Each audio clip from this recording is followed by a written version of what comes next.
6h44 sur RMC. 3 nuits d'émeutes urbaines à Lyon, à la Duchère jeudi soir, à Rieux-la-Pape vendredi, à Bron samedi. Bonjour Grégory Joron. Bonjour. Vous êtes secrétaire général délégué du syndicat Police Unité SGP Police FO.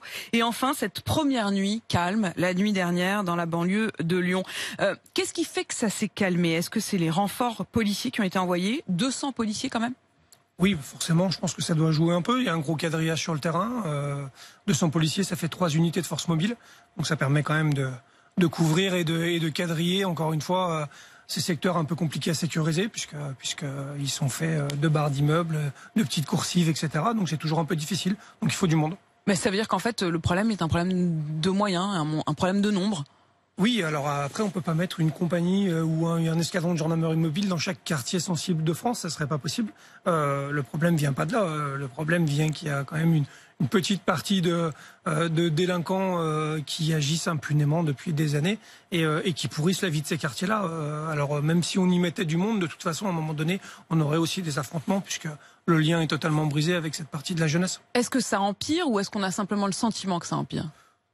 Écoutez, la Duchère, ça me rappelait de vieux souvenirs. Déjà, il y a presque 20 ans, j'y ai passé quelques soirées puisque des jeunes s'étaient vu refuser l'accès à une piscine municipale. Ils avaient jeté une voiture dans le Grand Bassin. Ça avait fait 3-4 nuits d'émeutes et on avait quadrillé le secteur déjà à l'époque. Donc, c'est pas une nouveauté. On a l'impression que ça accélère, c'est une réalité en ce moment. Et il y a un effet double des médias qui est pas non plus...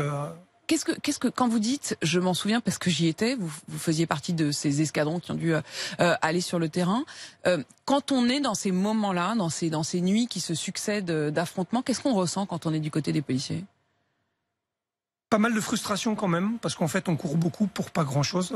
Clairement, encore une fois, c'est des quartiers dont la topographie est extrêmement compliquée pour une action de police. Voilà, c'est difficile d'évoluer dedans, et on a affaire à souvent des gamins, malheureusement, des mineurs extrêmement mobiles, très rapides, et il faut des gros moyens pour pouvoir procéder souvent à des interpellations. Après, ils vous pointent du doigt tout de même, c'est-à-dire que ces jeunes, ils disent, une enquête d'ailleurs a été ouverte par l'IGPN, que la police serait responsable dans le quartier de la Duchère d'un accident d'un jeune en scooter. Il y a une autre enquête également du parquet, un mineur de 15 ans très gravement blessé en marge des incidents samedi soir. Qu'est-ce que vous répondez aussi à ces accusations contre vous ? Écoutez, on va pas s'excuser de faire notre travail, hein, parce qu'aujourd'hui, malheureusement... Il y a deux aspects, souvent sur les émeutes dans les quartiers. Souvent, en effet, quand on vient bousculer des points stup, on en parlera peut-être tout à l'heure, mais il y a une grosse pression qui est faite sur ce sujet-là, avec une mission prioritaire ciblée par le ministère. Sur la deuxième partie, souvent avec des problèmes, en effet, qui sont issus d'incidents ou d'accidents de roues suite à une chasse. Pour la Duchère, mes collègues vont être entendus aujourd'hui. Alors, on se parle, il n'y a aucune raison de remettre en cause leur version, qui est ils ne sont pas contrôlés ni étaient en chasse contre.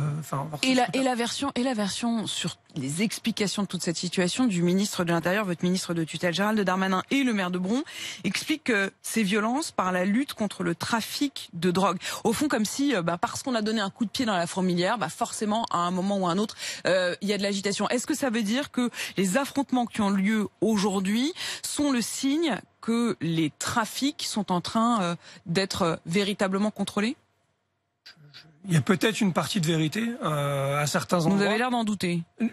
Je pense pas qu'à Poissy, par exemple, puisqu'il y a eu quelques jours, quelques soirées d'affrontements, ou en tout cas quelques épiphénomènes, cela venait d'une lutte exacerbée contre le trafic de stupes. Voilà, par exemple. Après, à d'autres endroits, oui, potentiellement, il y a des quartiers qui doivent se soulever parce qu'on secoue un peu l'économie parallèle. Mais 5 personnes en garde à vue, 4 mineurs présentés à un juge. Et maintenant, et c'est quoi la suite ? C'est-à-dire que là, oui, on a parlé des 200 policiers qui ont été envoyés en renfort. Est-ce que vous redoutez que quand eux s'en iront, eh bien, les violences reprennent ? Ça peut malheureusement arriver, mais à ce moment-là, on en renverra d'autres. Hein. C'est pour ça que c'est des forces mobiles. Je pense que la vraie question, c'est quoi la suite ? Je reprends l'exemple de Poissy parce que c'est assez parlant en termes de réponse pénale, parce que de toute façon, c'est le bout de la chaîne. Il faut qu'on en parle aussi, malheureusement. C'est le bout de la chaîne aussi, et la difficulté quand on a affaire à des mineurs. Et Poissy, un exemple prégnant, l'équipage de CDI qui a été l'objet de cocktails Molotov a interpellé un individu, un gamin de 76 ans. Il a été, au bout de 36 heures de garde à vue, laissé libre et remis à ses parents avec une convocation devant l'officier de police judiciaire. C'est pas à la hauteur pour vous? Mais clairement non, mais enfin, je veux dire, c'est comme ça qu'on développe l'impunité. Quand vous parlez de frustration, vous parliez de frustration tout à l'heure en disant on court parfois pour pas grand-chose. Est-ce que ça aussi, c'est motif de frustration? Le sentiment que vous faites des arrestations et puis qu'il n'y a pas grand-chose derrière? Forcément, on a envie, enfin, je veux dire, on a quand même une certaine idée de la société et de l'utilité qu'on devrait avoir. Donc nous, le but du jeu, je schématise, c'est de mettre les délinquants, les criminels ou les voleurs en prison.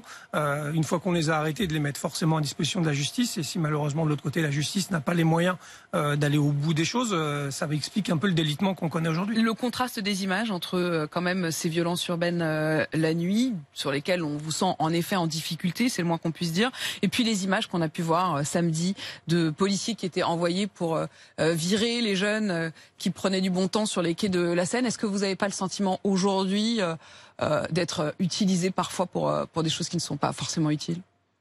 On est des agents d'application. Voilà, donc c'est bête et méchant, quoi. C'est bête. Nous, on fait ce qu'on nous dit. C'est une réalité. C'est pas bête et méchant. C'est qu'à un moment donné, on est aux ordres de notre hiérarchie qui reçoit des ordres des préfets. Si on nous dit d'évacuer les quais de Seine, à partir du moment où l'ordre est légitime, légal et qu'il est donné par l'autorité qui est frustration là aussi.